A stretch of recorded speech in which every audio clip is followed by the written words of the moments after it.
Hello everyone, good morning, good afternoon, नमस्ते, नमस्कार, सत श्री अकाल, आदाब, सब कुछ आपके लिए।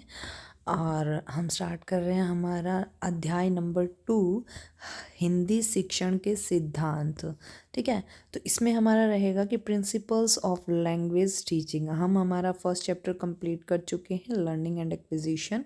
उसको हमने 4 पार्ट्स में डिवाइड किया था। अगर आपने अभी तक वो नहीं देखा है तो प्लीज़ आप उसको ज़रूर देखिए। और उसके बाद उसमें मैंने आपको बहुत सारे PYQ MCQ करवाए हैं जो आपके लिए काफ़ी, मैं ये मानती हूँ कि CTET के लिए काफ़ी हेल्पफुल रहेंगे। और इवन वो STET के लिए भी, मतलब हम किसी भी टेट के लिए उसे हम सक्सेसफुल बनाने के लिए वो आपके लिए काफ़ी कारगर रहने वाले हैं। और उसके अलावा अगर आपने मेरा चैनल सब्सक्राइब नहीं किया है तो प्लीज़ आप मेरा चैनल सब्सक्राइब कर दीजिए। Thank you, thank you, thank you so much. मुझे पता है आप मेरा चैनल सब्सक्राइब करेंगे। चलिए स्टार्ट करते हैं। भाषा का अर्थ एवं महत्व। देखिए, जितने मेरे पास शोर्स हैं मैं सिर्फ उतना ही आपको करवा पा रही हूँ। मेरा बहुत मन होता है कि मैं भी हिमांशी की तरह करियर वी लैब की तरह काफ़ी अच्छे से ये चीज़ें करवाऊँ, बट अप टू शोर्स ना। कोई बात नहीं, one day I will obviously do, definitely I will do. Okay, now we have to start from 2.1, भाषा का अर्थ एवं महत्व। भाषा वह साधन है जिसके द्वारा हम अपने विचारों को व्यक्त करते हैं और इसके लिए हम वाचिक ध्वनियों यानी कि वर्बल साउंड्स का उपयोग करते हैं। यही नहीं, यह हमारे व्यक्तित्व के निर्माण, विकास, हमारी अस्मिता यानी कि आइडेंटिटी, सामाजिक सांस्कृतिक पहचान का भी साधन है। क्या? भाषा। भाषा के बिना मनुष्य सर्वथा अपूर्ण रहा है। जो बोल नहीं पाता वो मतलब सामान्य लोगों के साथ उसका रह पाना थोड़ा सा नॉर्मल इंसान से मुश्किल होता है, क्योंकि उसके पास कोई भाषा नहीं होती। ठीक है बात। और अपने इतिहास तथा परंपरा से विच्छिन्न है।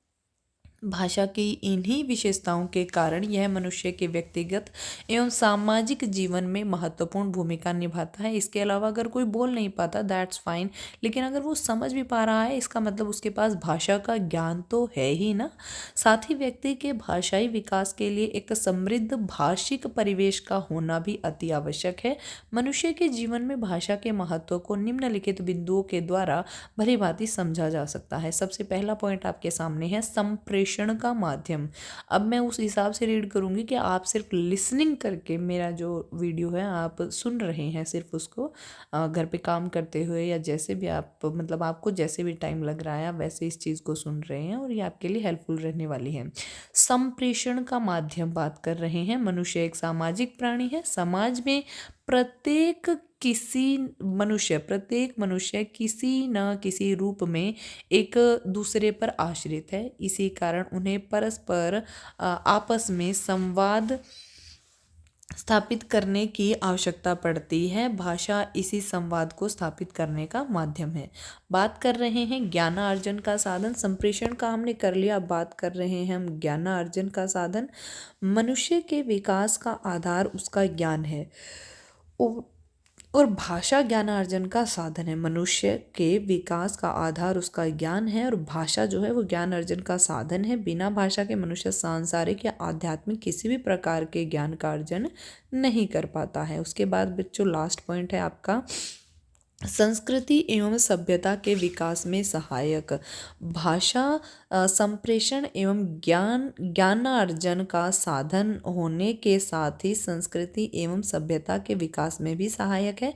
भाषा के माध्यम से ही व्यक्ति भिन्न भिन्न प्रांतों की परंपराओं एवं रीति रिवाजों से परिचित होता है। बात कर रहे हैं हम भाषा शिक्षण का अर्थ एवं महत्व। भाषा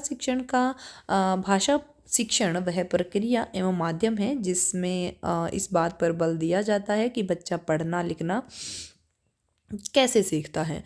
किसी बच्चे को पढ़ना लिखना किस प्रकार से सिखाया जाए ताकि वह भाषा का समझ के साथ प्रयोग कर सके। साथ ही बच्चे की भाषा को समाज की व्यवस्था के अनुरूप ढालने के लिए भी भाषा शिक्षण की आवश्यकता होती है। बात कर रहे हैं बच्चों वाइगोत्स्की के अनुसार भाषा शिक्षण का अर्थ। तो वाइगोत्स्की के अनुसार बालकों में भाषा सीखने में समाज तथा परिवार का एक महत्वपूर्ण क्या कह सकते हैं हम, महत्वपूर्ण भूमिका यहाँ निभा रहे हैं। ठीक है, महत्वपूर्ण रोल होता है। ठीक है, भाषा बाल विकास में सहायक होती है तथा शिक्षक द्वारा बालक की इसी प्रवृत्ति का ध्यान रखते हुए शिक्षण नीति अपनाई जानी चाहिए। बात कर रहे हैं बच्चों वाइगोत्स्की की, एक बार और रीड करना चाहूँगी। बालकों के भाषा सीखने में समाज तथा परिवार एक महत्वपूर्ण भूमिका निभाते हैं। भाषा बाल विकास में सहायक होती हैं और शिक्षक द्वारा मतलब टीचर द्वारा बच्चे की इस प्रवृत्ति का ध्यान रखते हुए शिक्षण नीति जो है वो अपनाई जानी चाहिए। भाषा शिक्षण के उद्देश्य बात कर रहे हैं, भाषा शिक्षण के उद्देश्य क्या हैं। भाषा शिक्षण का प्रमुख उद्देश्य निम्न प्रकार है। वक्ता के कथन को समझने की योग्यता, जो बोल रहा होता है वक्ता जो होता है उसके द्वारा वर्बल यानी कि जो उसका शाब्दिक और गैर शाब्दिक नॉन वर्बल रूपों में प्रकट किए गए अपने विचार को समझने एवं उन्हें समझकर उनसे संबंध जोड़ने तथा अनुमान लगाने की क्षमता का विकास करना भाषा शिक्षण के प्रमुख उद्देश्यों में से एक है। समझ के साथ पठन की योग्यता का विकास, वक्ता को विभिन्न व्याकरण सम्मत अर्थगत और लिपि संकेतों के प्रयोग द्वारा आरेखित तरीके से संबंधित विषय वस्तु के पठन की आदत विकसित करनी चाहिए तथा उसे अपने पिछले ज्ञान के साथ जोड़कर निष्कर्षों द्वारा अर्थ निर्माण की योग्यता का विकास करना चाहिए। उसे पठन के लिए आत्मविश्वास विकसित करना चाहिए तथा विवेचनात्मक दृष्टिकोण के साथ पढ़ते समय भी सामने रखने चाहिए, प्रश्न सामने रखने चाहिए। बात कर रहे हैं बच्चों, हमने 2 पॉइंट डिस्कस किए हैं भाषा शिक्षण के उद्देश्य, और यहाँ आपको जो है 7 पॉइंट दिए गए हैं, जिसमें फर्स्ट है आपका वक्ता के कथन को समझने की योग्यता, समझ के साथ पठन की योग्यता का विकास, सहज अभिव्यक्ति की क्षमता, सुसंगत लेखन, विभिन्न विषयों की भाषा को समझने की योग्यता का विकास, भाषा का वैज्ञानिक अध्ययन और सृजनात्मकता का विकास। हम हमारे तीसरे पॉइंट पर पहुंचते हैं, सहज अभिव्यक्ति की क्षमता। उसे विभिन्न परिस्थितियों में अपने संप्रेषणात्मक कौशलों को प्रयोग में लाने में समर्थ होना चाहिए। उसके खजाने में अभिव्यक्ति के कई तरीके होने चाहिए जिन्हें वह चुन सके। उसे इस योग्य भी होना चाहिए कि वह तार्किक, विश्लेषणात्मक एवं रचनात्मक ढंग से परिचर्चा में शामिल हो सके। ऐसा ना हो कि आप जो सोच रहे हैं एज अ टीचर आप उस पर वो बात थोप दें, दैट इज़ नॉट नेसेसरी। कई बार नहीं, ऑलमोस्ट ऐसा होता रहा है। अब बहुत कुछ चेंज हो चुका है स्टडी में।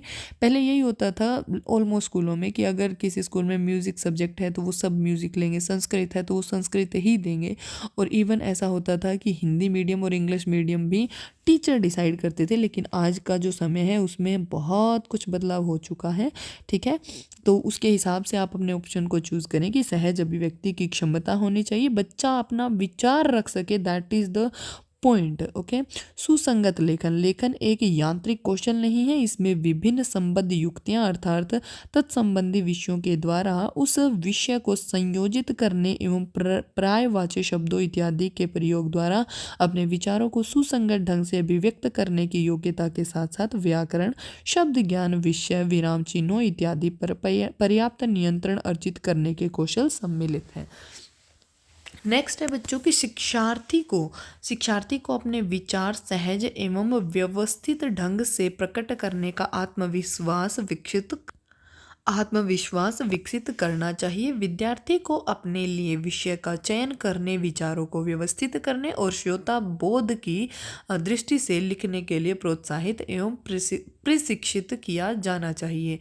यह केवल तभी संभव है, क्या बच्चों, क्या संभव है? सुसंगत लेखन कब संभव है? यदि उसका लेखन एक प्रक्रिया के रूप में दिखाई प्रक्रिया के रूप में दिखाई दे, ना कि एक उत्पाद के रूप में। प्रक्रिया के रूप में दिखाई दे, ना कि एक उत्पाद के रूप में। उसे विभिन्न उद्देश्यों से और विभिन्न परिस्थितियों में अनौपचारिक से पूर्णतः औपचारिक रूप तक लेखन का प्रयोग करना चाहिए। नेक्स्ट पॉइंट आपके पास है विभिन्न विषयों की भाषा को समझने की योग्यता का विकास, ठीक है।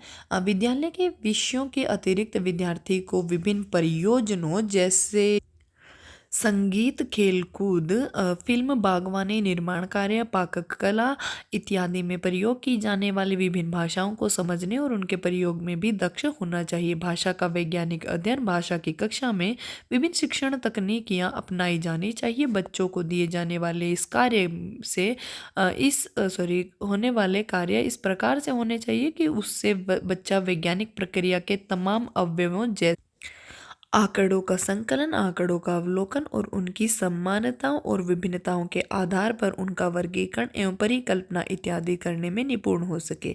इस प्रकार बच्चे की संज्ञानात्मक योग्यताओं को विकसित करने में भाषा विज्ञान के ये उपकरण महत्वपूर्ण योगदान दे सकते हैं। इससे व्याकरण के मानक नियमों को बेहतर ढंग से सीखा जा सकेगा। तथापि यह प्रक्रिया बहुभाषीय कक्षाओं में विशेष रूप से प्रभावी है।